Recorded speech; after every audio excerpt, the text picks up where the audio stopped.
70 வயசுல திருமணம் பண்ண பெரியார் புரட்சியாளர் ஆயிடுறாரு.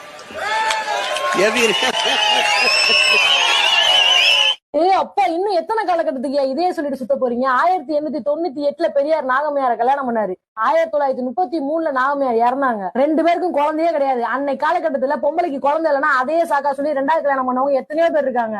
ஆனா குழந்தையே இல்லாம பெரியார் நாகம்மையார் கூட 35 வருஷம் வாழ்ந்தாரு. கள்ளுக்கடை மறியல், சுயமரியாதை இயக்கம், பர்மா பயணம், ஜப்பான் பயணம், ரஷ்யா பயணம்னு எல்லாத்துலயுமே பொண்டாட்டிய கூடவே கூட்டிட்டே சுத்துவாரு. பொண்டாட்டி இறந்து கிட்டத்தட்ட 16 வருஷம் கழிச்சுதான் மணியம்மைய கல்யாணமே பண்ணாரு. 70 வயசுல ஒரு கிழமை கல்யாணம் பண்ணி டூயட்டா பாட முடியும்? இல்ல மத்தவங்க சொன்ன மாதிரி வாரிசுக்காக பிள்ளை பத்துக்கு தான் முடியுமா? தன்னோட சொத்துல மனைவிக்கு தான் முழு பங்குன்னு இருந்ததுனால கட்சி பண்ணி மாநாடு மக்களுக்காக செலவு பண்ணது போக தன்னோட கடைசி காலத்துல பாத்துக்கிட்ட தன்னோட நண்பனோட மகளையே பேரளவுல கல்யாணம் பண்ணி அந்த சொத்தை அவங்களுக்கே போக செஞ்சாரு. அப்புறம் முக்கிய குறிப்பு, அதுவும் அவங்களோட ஒப்புதலோட. இந்த பிக்சரை பார்த்தா பெரியார் மணியம்மைய கட்டாயமா கல்யாணம் பண்ணிக்கிட்ட மாதிரி தெரியும்.